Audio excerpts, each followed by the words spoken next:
Hello friends, good morning. मैं हूं MJ. आज है उत्तरायण, यानी कि आज है मकर संक्रांति। हमारे यहाँ गुजरात में ये त्यौहार बहुत ही ज़्यादा मनाया जाता है। काइट फेस्टिवल इसको बोलते हैं और अलग अलग स्टेट्स, अलग अलग डिस्ट्रिक्ट्स में अलग अलग नाम से ये त्यौहार मनाया जाता है। तो आज स्पेशली मैं अपने गार्डन की बात करूँगा कि मैंने क्या चेंजेस किए हैं, क्योंकि आज हमारे यहाँ फेस्टिवल है। तो ये फेस्टिवल जनरली हम टेरेस पे ही मनाते हैं और मेरा टेरेस पूरा भरा हुआ है प्लांट से। तो मैंने क्या चेंजेस किए हैं वो आज मैं आपके साथ शेयर करूंगा। और साथ में फ्रेंड्स हम कुछ ऐसी इम्पोर्टेंट बातें करेंगे, जैसे कि अभी जनवरी का मंथ शुरू हो चुका है। 14 जनवरी आज हो चुकी है। अब धीरे से फ्रेंड्स हमें तैयारी करनी है हमारे समर प्लांट्स की। तो क्या क्या हम कर सकते हैं वो चीज़ मैं आपके साथ शेयर करूंगा। लेकिन सबसे पहले तो फ्रेंड्स मैं गार्डन टूर करा देता हूं। आप देख लीजिए कि क्या मेजर चेंजेस हुए हैं। अब यहाँ पे जैसे कि देख रहे हो, सारा यहाँ पे मैंने रोजेस भर दिए हैं, समझ लीजिए मैंने ठूस दिए हैं अंदर। अब ये जो जितना भी एरिया है हमारा, ये पूरा रोजेस का हो चुका है। यहाँ पे टोटली खाली हो चुका है। अब यहाँ पे खाली इसलिए किया है क्योंकि मुझे थोड़ी सी स्पेस चाहिए थी। यहाँ पे जैसे कि देख रहे हो हमारे यहाँ पतंग यानी कि काइट वगैरह अभी उड़ रहे हैं, तो इसके लिए फ्रेंड्स मैंने यहाँ पे स्पेस थोड़ी सी खाली कर दी है, क्योंकि आज हमारे यहाँ भी यही होगा, सैटरडे और संडे 2 दिन। और ये साइड बंद रखा है क्योंकि यहाँ पे कोई ऐसा काम नहीं होने वाला। तो इसीलिए ये पूरा सेक्शन मैंने यहाँ पे जितने भी मेरे रोजेस थे वो सारे रोजेस आराम से अंदर डाले हैं, कोई रोजेस को नुकसान ना हो वो हिसाब से मैंने रखा हुआ है। अब यहाँ पे भी जैसे कि आप देख रहे हो, पूरा यहाँ पे हाइबिस्कस का जो सेक्शन था, मैंने प्लांट्स थोड़े से गैप में रखे थे, वो सारे प्लांट्स को मैंने हटा के अंदर से ले लिए हैं। और यहाँ पे जितने भी प्लांट्स थे मेरे, वो सारे प्लांट्स मैंने हटा दिए हैं। यहाँ पे भी थोड़ा सा स्पेस कर दिया है। ये नेट जो लगी थी वो सारी नेट मैंने ओपन कर दी है। तो ये सारी चीज़ें मैंने अभी गार्डन में की है, आज सुबह ही की है मेरी बेटी की हेल्प लेके। तो ये इतना काम मैंने कर लिया है। और फिर से जैसे ही ये त्यौहार ख़त्म होगा तो मुझे फिर से जो अरेंज करना है वो हिसाब से अरेंज करूँगा। अरेंज करते वक्त फ्रेंड्स मैं आराम से एक एक प्लांट को ऑब्जर्व करके उसको अरेंज करूँगा। अगर उसकी कटिंग वगैरह करनी हो तो वो मैं कर लूँगा। अगर मुझे रिपोर्टिंग करनी हो तो वो भी मैं कर लूँगा।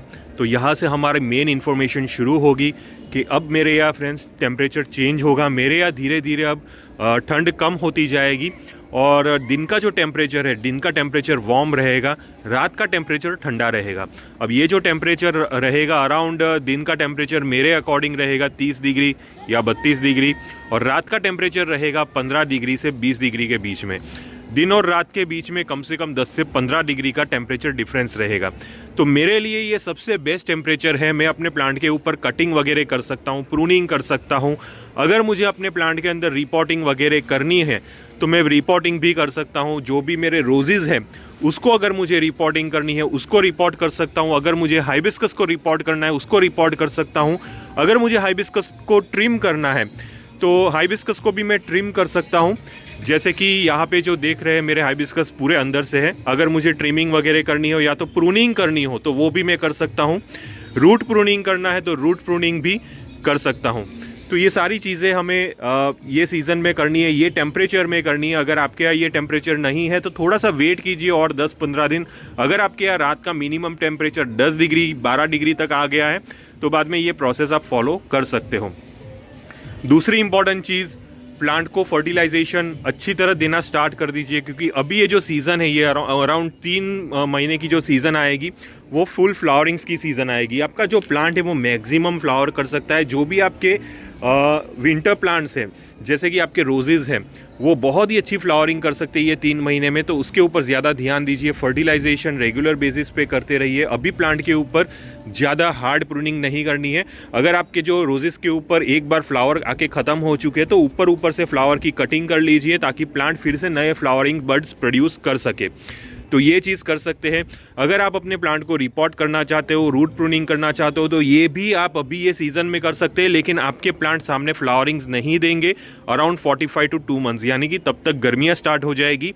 तो अगर आपने ये चीज़ की तो फ्लावरिंग्स नहीं होगी, लेकिन प्लांट अपनी ग्रोथ तो कंटिन्यू करेगा। प्लांट के अंदर रूट सिस्टम बढ़ते जाएंगे।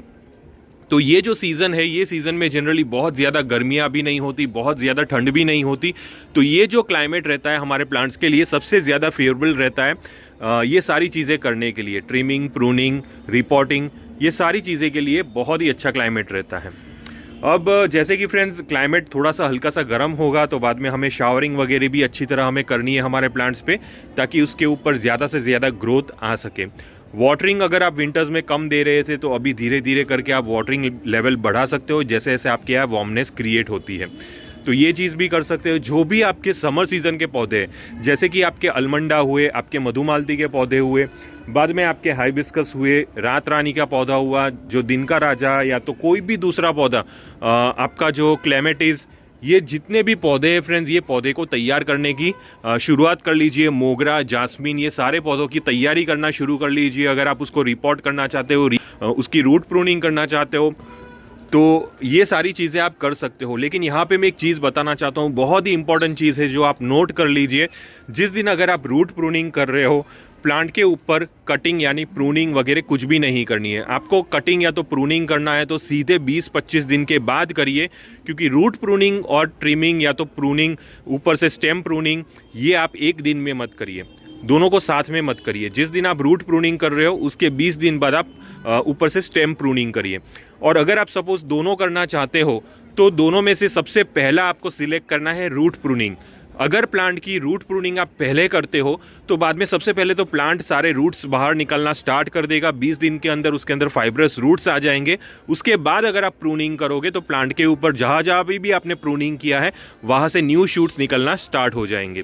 तो ये चीज़ कर सकते हो, पहले रूट प्रूनिंग उसके बाद ट्रिमिंग। लेकिन अगर आप रूट प्रूनिंग नहीं करना चाहते, सीधा आप नया पॉट में उसको डाल दीजिए, बड़े पॉट में डाल दीजिए, थोड़ी सी नीचे वाली सॉइल उसकी लूज कर लीजिए, नए पॉट में डाल दीजिए। ऑर्गेनिक फर्टिलाइज़र जैसे कि वर्मी कॉम्पोस्ट, काउडंग कॉम्पोस्ट, ये थोड़ा सा मिक्स करके आप नए पॉटिंग सॉइल में और नए पॉट में डाल दीजिए। और उसके 20 दिन के बाद ही आपको प्रूनिंग करनी है। ऐसा नहीं है कि आपने रिपोर्ट कर लिया उसी दिन आपको स्टेम प्रूनिंग करनी है।